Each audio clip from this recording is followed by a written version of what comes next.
वाली है। Last class में हमने बेसिक कूलम्स लॉ करा था, आज उसकी हम वेक्टर नोटेशंस और बाकी कंसेप्ट्स यूज करेंगे। सामने ध्यान देंगे, वेक्टर नोटेशन में कूलम्स लॉ को हम कैसे यूज करते हैं, प्लीज ध्यान दीजिए।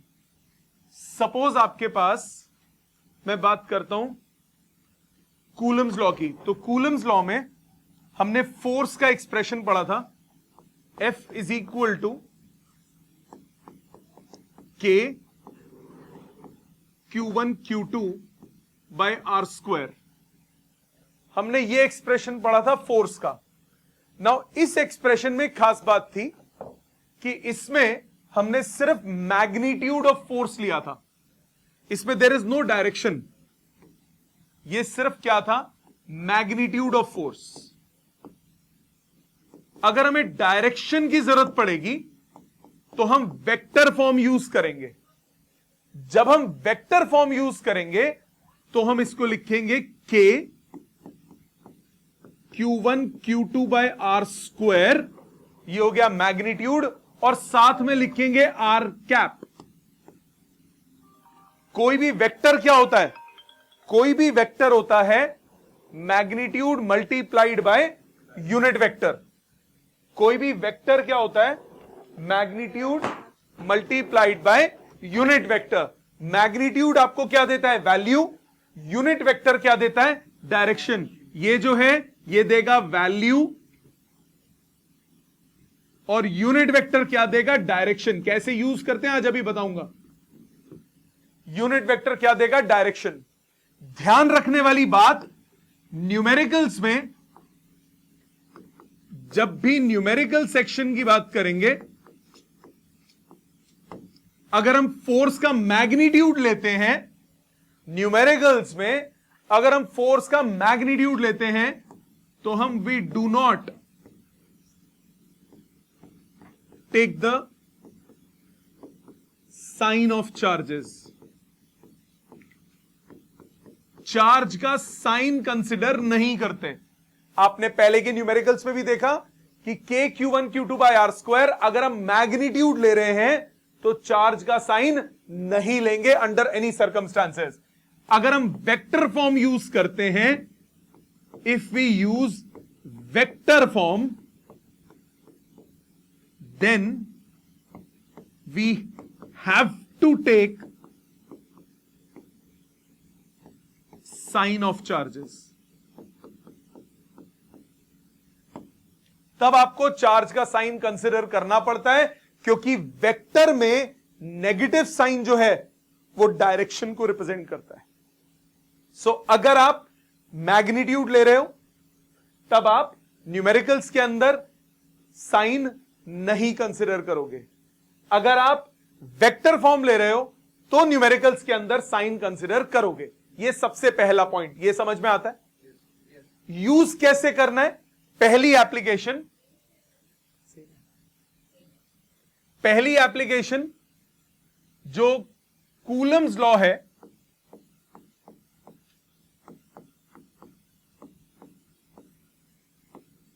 ओबे करता है न्यूटन्स थर्ड लॉ। न्यूटन भैया का जो तीसरा लॉ है, क्या है न्यूटन भैया का तीसरा law, to every action there is an equal and opposite reaction. So Coulomb's law जो है वो न्यूटन भैया के तीसरे लॉ को फॉलो करता है। सब लोग सामने देखेंगे, मैं बाद में टाइम दूंगा आपको लिखने का। कूलम्स लॉ जो है वो न्यूटन के थर्ड लॉ को फॉलो करता है। ये प्रूफ आ जाता है 2 मार्क्स में कि प्रूव करो कि वो करता है। लेट्स सी कैसे करता है। मैंने कंसिडर किया केस, मैंने कंसिडर किया 2 charges Q1 and Q2 such that Q1 into Q2 is greater than 0। इस स्टेटमेंट का क्या मतलब हुआ, Q1 into Q2 is greater than 0, both the charges are positive और both are negative। मतलब इसका मतलब हुआ both are positive और both are negative। It means force is repulsive. दोनों पॉजिटिव होंगे, दोनों नेगेटिव होंगे, माने फोर्स क्या होगी? रिपल्सिव। अगर Q1 into Q2 less than 0 हो, मतलब एक चार्ज होता पॉजिटिव, एक चार्ज होता नेगेटिव, फोर्स क्या होती? अट्रैक्टिव। 1 मार्क का बोर्ड में भी क्वेश्चन आया। What does Q1 into Q2 greater than 0 signifies? It signifies that the force is repulsive. आ जाए, what does Q1 into Q2 less than 0 signifies? It signifies that the force is attractive. यहां तक समझ में आता है? पक्का? नाउ अप्रोच देखते हैं। ये चार्ज है जी Q1, ये चार्ज है जी Q2, दोनों के बीच का डिस्टेंस है जी R। Q1 into Q2 greater than 0, Q1 Q2 को क्या कर रहा है? रिपेल। Q2 Q1 को क्या कर रहा है? रिपेल। इसको बोलेंगे F21। F21 से मेरा मतलब force on Q2 due to Q1। Q2 पे फोर्स किसकी वजह से? Q1 की वजह से। यह है F12। F12 ये हो गया force on Q1 due to Q2। यहां तक बात क्लियर? सब बच्चों को, ऑनलाइन सबको क्लियर बेटा? नेक्स्ट, दूसरा यूनिट वेक्टर लेते हैं हम। लिखने का टाइम पूरा मिलेगा, प्लीज स्टेप्स ध्यान से देखिएगा। R12 ये हो गया 1 से 2 की डायरेक्शन में। सो R12 माना unit vector in the direction from Q1 to Q2। R21 ये हुआ 2 से 1 की डायरेक्शन में। सो R21 ये है unit vector in the direction from Q2 to Q1। 1 से 2 की तरफ 1 सेंटीमीटर का वेक्टर है R12, 2 से 1 की तरफ 1 सेंटीमीटर का वेक्टर है R21। ये बात समझ में आ गई? ये नोटेशंस क्लियर है? अब आ जाते हैं value wise. F12 vector form लिखने जा रहा हूं मैं। F12 पे तवज्जो दीजिए। F12 मैग्नीट्यूड क्या होगा? K Q1 Q2 by R square. Yes और नो? डायरेक्शन F12 कहां है? F12 ये रही लेफ्ट साइड, और लेफ्ट साइड पे यूनिट वेक्टर कौन सा है? R21। तो मैग्नीट्यूड तो ये हो गया, डायरेक्शन कौन सी? R21। तो यूनिट वेक्टर कौन सा यूज होगा? R21। वेक्टर क्या होता है? Magnitude multiplied by unit vector, direction जो देता है। तो ये आ गया। अच्छा जी, ये हो गया नंबर 1। अब आ जाओ F21। F21 K Q2 Q1 by R square. F21 F21 F21 F21 F21 F21 कहां है? ये रहा F21। किसकी डायरेक्शन में? R12 की। तो यूनिट वेक्टर कौन सा यूज होगा? R12 number 2। यहां तक बात समझ में आती है? अब R12 राइट साइड पे, R21 लेफ्ट साइड पे, दोनों का मैग्नीट्यूड सेम है, डायरेक्शन ऑपोजिट है। Magnitude same, direction opposite, magnitude same, direction opposite, magnitude same, direction opposite. मतलब एक दूसरे के नेगेटिव वेक्टर्स हो गए। नेगेटिव वेक्टर क्या होता है? Same magnitude opposite direction. मतलब R12 को आप नेगेटिव ऑफ R21 लिख सकते हैं। देयरफॉर F21 क्या बना? K Q2 Q1 by R square into negative of R21। Minus बाहर ले लीजिए, ये बचा F12। F21 is equal to negative of F12। Every action has equal and opposite reaction. Clear? समझ आ गया सारे बच्चों को? ऑनलाइन सबको क्लियर है? चलो वेरी गुड, फिर लिखो इसी बात पे।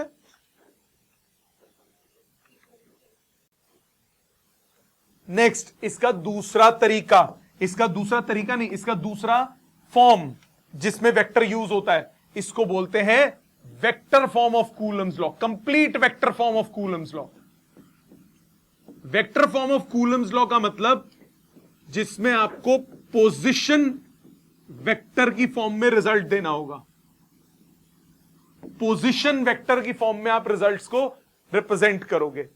पोजीशन वेक्टर की फॉर्म में आप कैसे रिप्रेजेंट करोगे, प्लीज ध्यान देंगे। वेक्टर फॉर्म में मैंने एक त्रिआयामी चित्र कंसिडर किया, 3 डायमेंशनल पिक्चर। इस पे XYZ, प्रबलीन बाद में लिख ले, समझने पे ध्यान देते ज्यादा अच्छा है ना। ये एक चार्ज है बेटा Q1 और ये चार्ज है Q2। Again I have taken the same consideration that Q1 into Q2 greater than 0। और अभी आपको ये समझाऊंगा कि मैं इसी कंजर को लेके क्यों कर रहा हूं। Q1 into Q2 less than 0 क्यों नहीं ले रहा, अभी समझाता हूं थोड़ी देर में, पहले इसको समझ लो। Q1 का पोजीशन वेक्टर लिया R1, Q2 का पोजीशन वेक्टर लिया R2। R1 क्या है, इस Q1 का पोजीशन वेक्टर, R2 क्या है, Q2 का पोजीशन वेक्टर, दोनों को कर दिया ज्वाइन। Q1 Q2 को क्या करेगा, रिपेल, F21। Q2 Q1 को क्या करेगा, रिपेल, F12। 4 चीजें जो पहले लिखी थी, बात नहीं बेटे, 4 चीजें जो पहले लिखी थी, ये 4 जो हमने नोटेशंस ली थी, ये एग्जैक्टली सेम, इनमें कोई फर्क नहीं, जो ही यहां पे भी वही चीज लिखेंगे।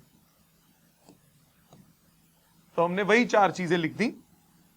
F12 force on Q2 due to Q1, F21 force on F12 force on Q1 due to Q2, F21 force on Q2 due to Q1, R12 unit vector 1 से 2 की तरफ, R21 यूनिट वेक्टर 2 से 1 की तरफ।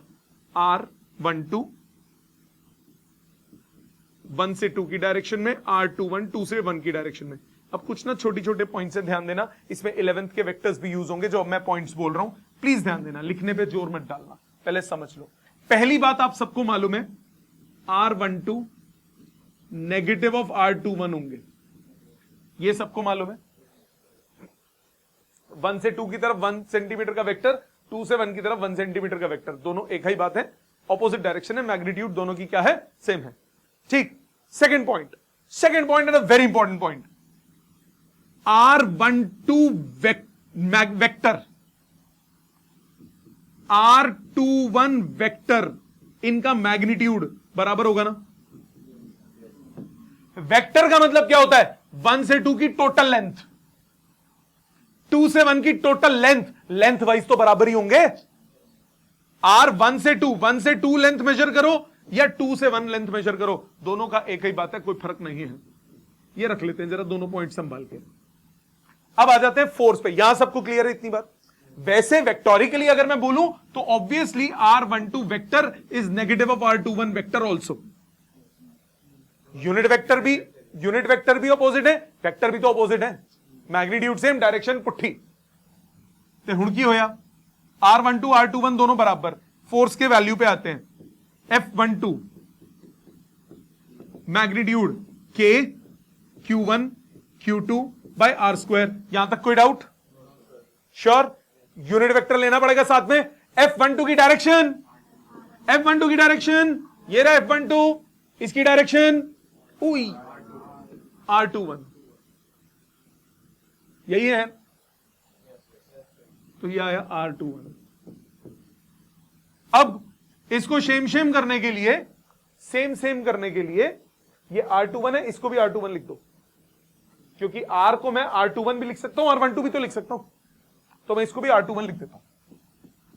F12 वेक्टर में becomes equal to K Q1 Q2 R21 magnitude R21 unit vector लिख सकता हूं। हाउ सॉरी, नीचे स्क्वायर। अब क्या करें, R21 से मल्टीप्लाई डिवाइड कर दें, K Q1 Q2 R21 के मैग्नीट्यूड का क्यूब, ऊपर हो गया R21 मैग्नीट्यूड और R21 यूनिट वेक्टर ऑलरेडी था, नीचे स्क्वायर था, मैंने मैग्नीट्यूड से मल्टीप्लाई डिवाइड किया, ऊपर मैग्नीट्यूड आ गया, नीचे क्यूब बन गया। क्या फायदा हुआ? मैग्नीट्यूड इंटू यूनिट वेक्टर क्या होता है आजकल? वेक्टर। तो यानी F12 वेक्टर में कितना आया? K Q1 Q2 by R21 magnitude का क्यूब इंटू R21 वेक्टर। यहां तक बात समझ में आती है? अभी खत्म नहीं हुआ है, ये नंबर हो गया 3। अब लगाएंगे हम ट्रायंगल लॉ। ये था जी R1, ये था जी R2, R21, ये हो गया R21। हाँ कि ना? अप्लाई कीजिए triangle law. Applying triangle law. R2 plus R21 equal to R1। So R21 कितना हुआ? R1 minus R2। Substitute in third, we get, next page पे कर रहा हूं, बड़ा बड़ा लिखूंगा, F12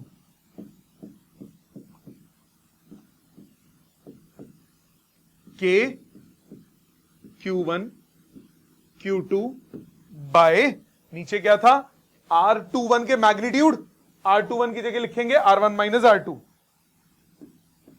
R1 माइनस R2 के मैग्नीट्यूड का क्यूब, ऊपर आया R1 माइनस R2। ये हुआ एक्सप्रेशन। इसको बोलते हैं complete vector form of Coulomb's law. Position vectors की फॉर्म में दिया होगा तो आपको ये लगाना पड़ेगा। सिमिलरली, दूसरा करके मत दिखाना, सीधा लिखना है। सिमिलरली F21 क्या होगा? K Q1 Q2 bye R2 minus R1 का cube into R2 minus R1। वो वेक्टर है, नीचे मैग्नीट्यूड है। समझ में आता है? अब मैं उस क्वेश्चन पे आ जाता हूं कि मैंने सिर्फ ये Q1 into Q2 greater than 0 के लिए क्यों लिया, लेस देन 0 को क्या कीड़े पड़े थे? नहीं पड़े थे। अब देखो, मैंने आपको अभी आज शुरुआत में क्या बताया कि अगर वेक्टर नोटेशन होती है तो उसमें चार्ज का साइन सब्स्टिट्यूट करते हो। अगर एक चार्ज नेगेटिव हुआ, मैं साइन सब्स्टिट्यूट कर दूं तो यहां चार्ज का साइन डालते ही यहां माइनस आ जाएगा, अपने आप सारी डायरेक्शंस बदल जाएंगी कि नहीं बदल जाएंगी? तो मुझे सिर्फ एक्सप्रेशन इसी का याद करने की जरूरत है। अगर वो माइनस होगा, मैं वैल्यू सब्स्टिट्यूट करूंगा, ऑटोमेटिकली डायरेक्शन बदल जाएगी। तो मुझे और दूसरे को याद करने की जरूरत नहीं है, दोनों के लिए अलग अलग एक्सप्रेशन याद करने की जरूरत नहीं है, एक ही से काम बन जाएगा। चार्ज का बस आपको क्या डालना होगा? साइन। सो अगर आप न्यूमेरिकल्स करते हो जिसमें मैग्नीट्यूड यूज करते हो, उसमें चार्ज का साइन नहीं लेना। अगर आप वेक्टर फॉर्म यूज करते हो, IJK डालते हो, तब आप वेक्टर फॉर्म में साइन चार्ज का लोगे। समझ में आ गई बात? प्लीज इसको लिखिए, फिर हम आगे चलेंगे। बिल्कुल सर। चलिए जी आगे चलते हैं। नेक्स्ट हेडिंग डालिए, आज का बहुत इंपॉर्टेंट टॉपिक जिस पे बेस्ड आज के सारे न्यूमेरिकल्स हैं, इसका नाम है superposition principle.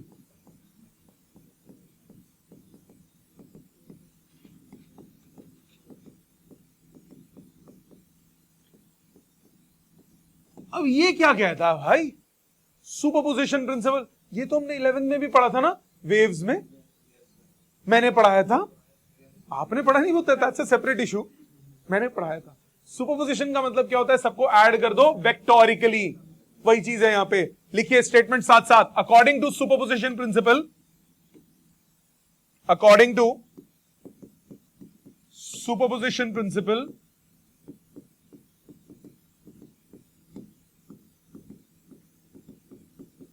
in a group of charges, in a group of charges, net force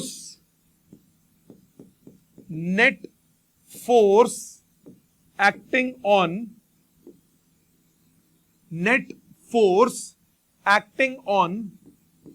any one charge, net force acting on any one charge is the vector sum of individual forces is the vector sum of individual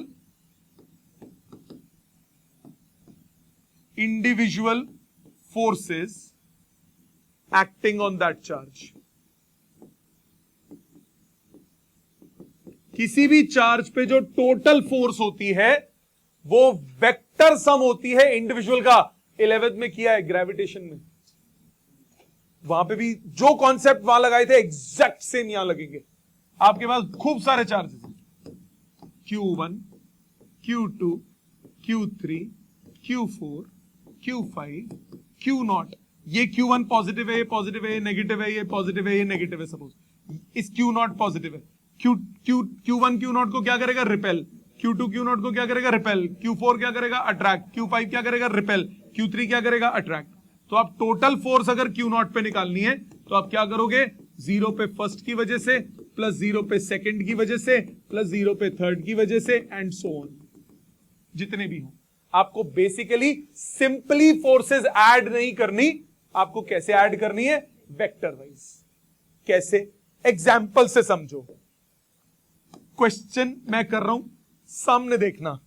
आपको बोला 2 charges 5 microcoulomb and 10 microcoulomb are placed at a distance of 10 centimeters from each other.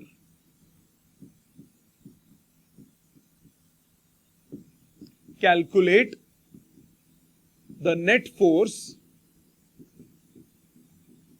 acting on -1 microcoulomb charge placed at midpoint of the line joining charges. Placed at the midpoint of the line joining charges. So आपको total force निकालनी है, बीच में एक charge रखा, उस charge पे। Situation कैसी है? सिचुएशन कुछ ऐसी है, एक चार्ज है जी +5 माइक्रोकूलम। माइक्रो कितना होता है? 10⁻⁻6। एक चार्ज है 10 माइक्रोकूलम, दोनों के बीच में गैप है 10 सेंटीमीटर। आपने मिड पॉइंट पे एक चार्ज रख दिया, कितनी दूर है ये? 5 सेंटीमीटर। यहां चार्ज रखा कौन सा? -1 माइक्रोकूलम। इस पे नेट फोर्स निकालनी है। सिचुएशन क्लियर है? सिचुएशन क्लियर है? ऑनलाइन सिचुएशन सबको समझ में आई? कैसे निकालते हैं ध्यान दीजिए, समझने का टाइम ओ बबलू समझ ले बेटा, लिखने का काम बाद में हो जाएगा, बहुत सारा होमवर्क मिलेगा, टेंशन ना ले, बहुत लिखेगा घर पे, पहले यहां समझो, क्योंकि अप्लाई तभी होगा जब आप समझोगे। ये पॉइंट बेटा ए बोल दिया, इस पॉइंट को बी बोल दिया, इसको ओ बोल दिया। अब ए ओ को क्या करेगा? अट्रैक्ट। एक है पॉजिटिव, एक है नेगेटिव, तो ए ओ को अट्रैक्ट करेगा ए इस तरफ। ये हो गया F1 बोल दिया। F1 की वैल्यू क्या होगी? के Q1 पहला कौन सा? 5 माइक्रो। Q2 कितना? 1 माइक्रो।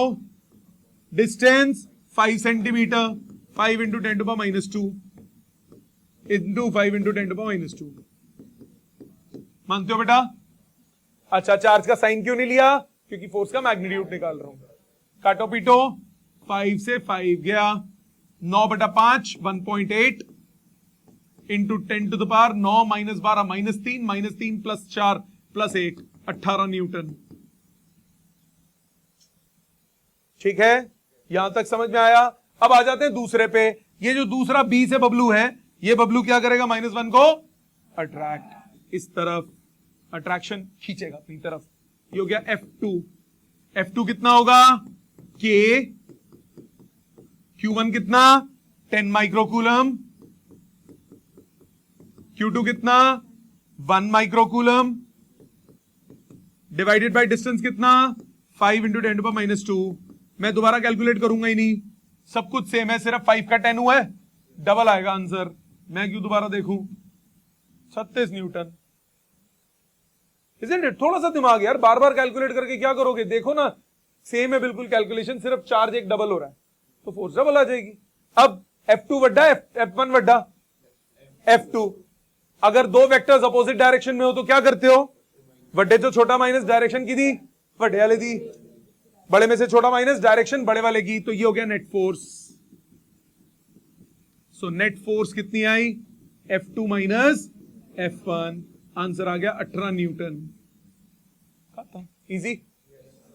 सिंपली जोड़ नहीं सकते, डायरेक्शंस का ध्यान रखना पड़ेगा। ऐसा ही एक और देखते हैं। सपोज आपके पास क्वेश्चन है, उस पे सटल चेंज करता हूं, छोटा सा प्यारा सा। क्या चेंज किया? -10 करके, बाकी पूरा क्वेश्चन सेम। अब डायरेक्शंस बदल जाएंगी। अरे पता है मेरे को बेटा, आता है। देखो इधर, एक है +5 माइक्रोकूलम, भावनाओं पे काबू रख, और दूसरा कौन सा? -10। मुझे अगर फुल कॉन्फिडेंस होता ना कि तुम्हें 11th अच्छे से आती है, तो मैं ये कराता भी नहीं आती शायद। +5 -10, तब तुम छोड़ देते थे ना, ये क्वेश्चन हमारे स्कूल में नहीं कराएंगे तो हम नहीं करेंगे। तो वो बीमारी है, क्या करें? ए और बी, स्कूल में तो कुछ भी नहीं कराया। ये -1 माइक्रोकूलम। अब आ जाते हैं इंडिविजुअल फोर्सेस पे। जो +5 है वो -1 को क्या करेगा? अट्रैक्ट। ये हो गई F1। F1 कितना था? वही सेम आएगा, K 1 micro 5 micro by distance 5 into 10⁻² का होल स्क्वायर। सॉल्व करके आया था 18 Newton.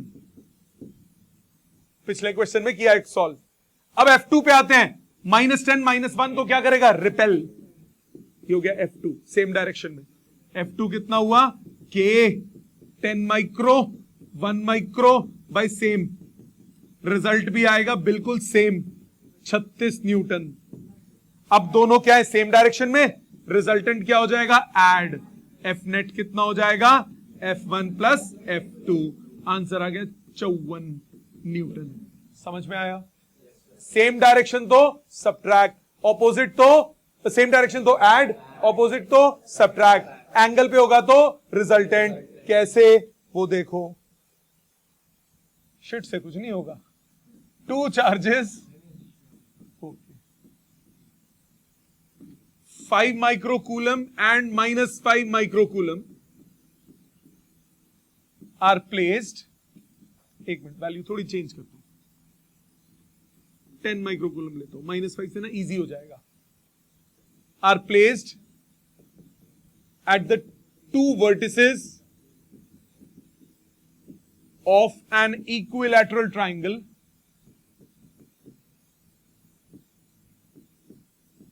of side 2 meter. Find net force on 1 microcoulomb charge placed at the 3rd vertex. तीसरे वर्टेक्स पे जो 1 माइक्रोकूलम चार्ज है उस पे आपको फोर्स निकालनी है। देखते हैं कैसे करेंगे। 2 मेथड से करूंगा इसको। पहले फर्स्ट मेथड से देखते हैं। इनिशियल तो सेम ही रहता है दोनों का। ये इक्विलैटरल ट्राइंगल है। This is an equilateral triangle. One charge is 5 microcoulomb, other charge is 10 microcoulomb and on the side is 2 meters. This charge is 1 microcoulomb. नीचे डायरेक्शंस चाहिए। ये सिचुएशन आपको गिवन है, ठीक है? यहां तक क्लियर? अब आपको इस 1 माइक्रोकूलम पे टोटल फोर्स चाहिए। ये दोनों मिलके इस पे फोर्स लगाएंगी। +5 इस 1 को क्या करेगा? रिपेल। F1 कितना होगा? K Q1 Q2 divided by distance का स्क्वायर। ठीक है, 2 मीटर है, कोई कन्वर्जन की जरूरत नहीं। ऊपर कितना आया, 9 5 45, 45 by 4 into 10 to the minus 3।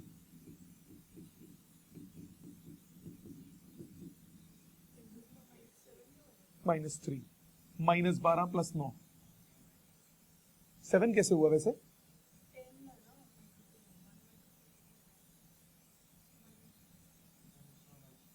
ये 5 1 पे लगा रहा है बेटा, इस पे लगा रहा हूं ना, ये 5 1 पे लगा रहा है, अभी 10 की तो बारी ही नहीं आई।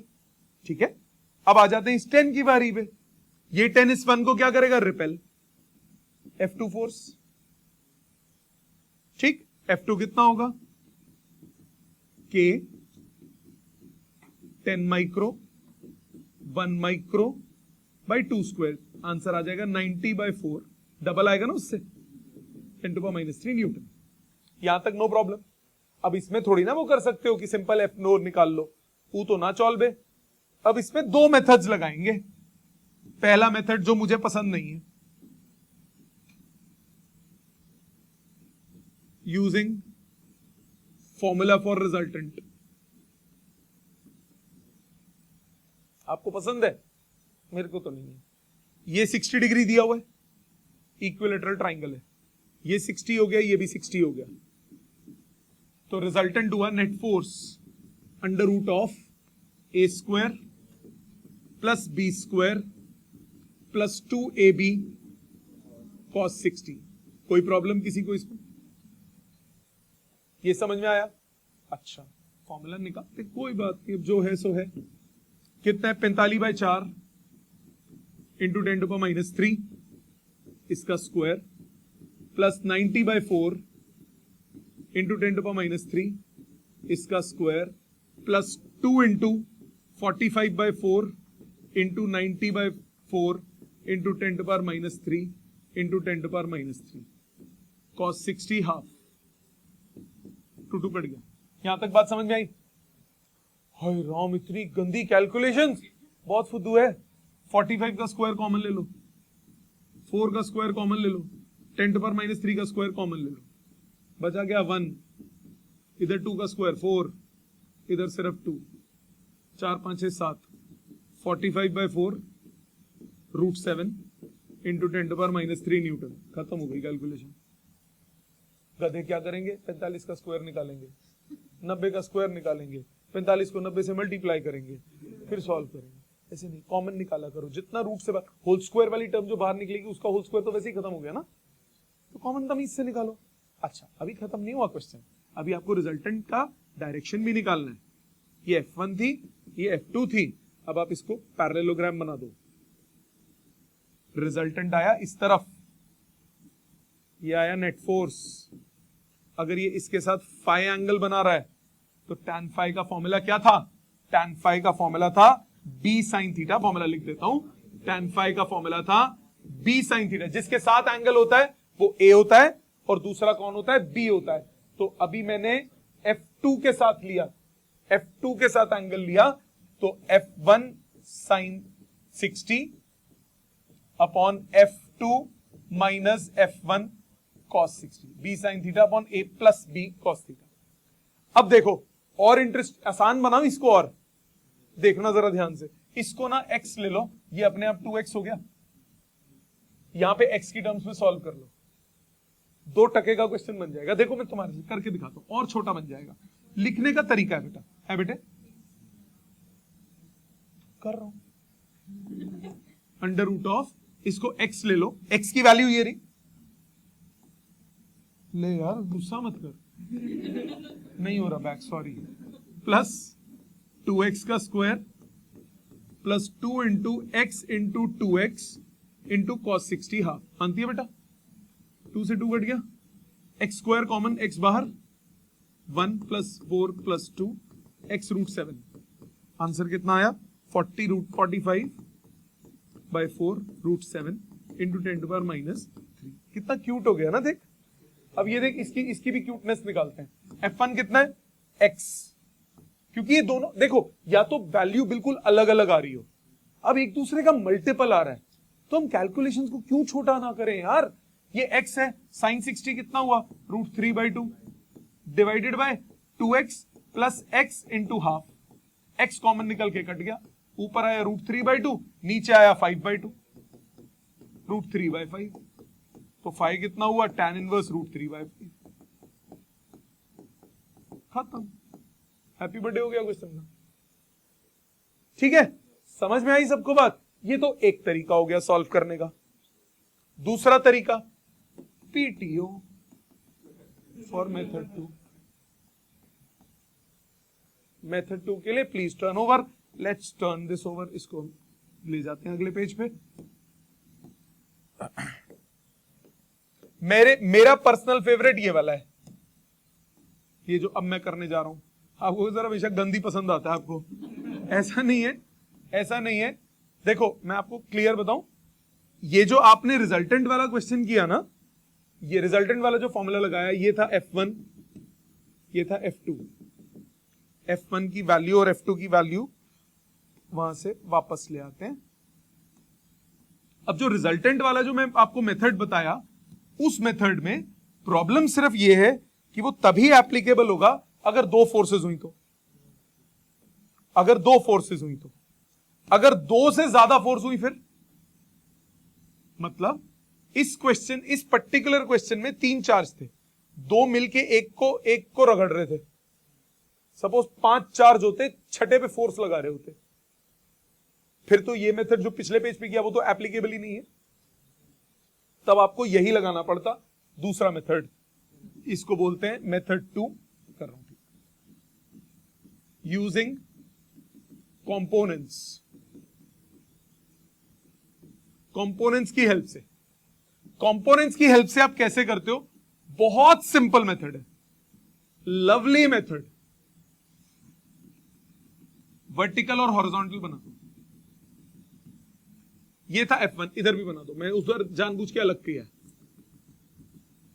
ये 60 डिग्री है तो ये 60 हो गया, ये 60 है, ये 60 हो गया कोरस्पॉन्डिंग। F1 के दो कंपोनेंट्स, F1 cos 60, ऊपर हुआ F1 sin 60। F2 के दो कंपोनेंट्स, लेफ्ट हुआ F2 cos 60, अप हुआ F2 sin 60। मानते हो? नो प्रॉब्लम, पक्का। अब हम क्या करेंगे? अब हम रिजल्टेंट निकालने के लिए दो लॉजिक यूज करेंगे। एक निकालेंगे हॉरिजॉन्टल। हॉरिजॉन्टल होता है दोनों बड़े में से छोटा माइनस, ये हॉरिजॉन्टल डायरेक्शन है, केड़ा बड्डा सी F2, तो F2 cos 60 minus F1 cos 60। ये क्वेश्चन इतना आसान बना देंगे ना ये मेथड कई चीजों को। क्यों? क्योंकि सीधी बात देखो, इधर तो x और 2x बराबर नहीं थे, बाई चांस ये दोनों बराबर होते, बाई चांस ये दोनों वैल्यूज बराबर आती तो सीधा ये कैंसिल होके खत्म ही हो जाता ना, सीधा इनका सम आंसर हो जाता, कोई फॉर्मूले की जरूरत नहीं पड़ती। सो हमेशा बेटर रहता है कि आप कंपोनेंट्स का प्रयोग करें, and once you use components आप बार बार करोगे, आपको अच्छा लगेगा। Let's see, F2 minus F1 cos 60। अब मैंने शॉर्टकट क्या बताया, इसको 2x और इसको x लिखेंगे ना, तो ये हो गया x cos 60, x/2। बाद में वैल्यू डालता रहूंगा। दूसरा, ये दोनों ऐड हो गए वर्टिकल सेम डायरेक्शन में, F1 sin 60 plus F2 sin 60, common लो, F1 प्लस F2 sin 60, जोड़ो, F1 प्लस F2 कितना हो गया 3x, sin 60 आजकल √3/2। हॉरिजॉन्टल वर्टिकल निकालने के बाद एक ही फॉर्मूला, नेट, ये होता है under root of horizontal square plus vertical square.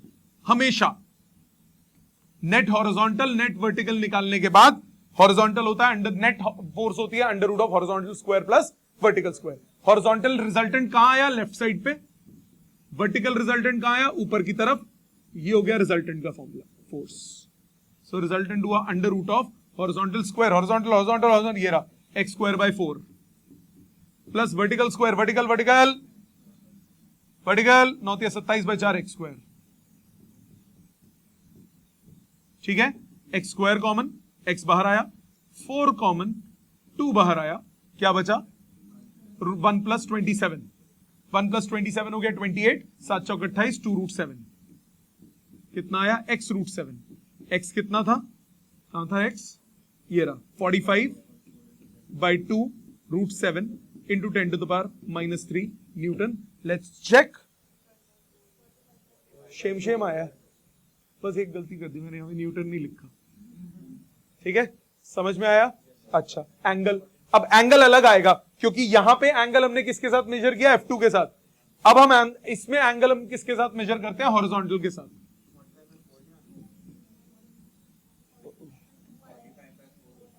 पीछे 4 है। एक मिनट बेटा, एक मिनट, मैंने x की वैल्यू गलत लिख दी, सॉरी, x की वैल्यू गलत लिखी, बाकी कॉन्सेप्ट तो सेम ही है।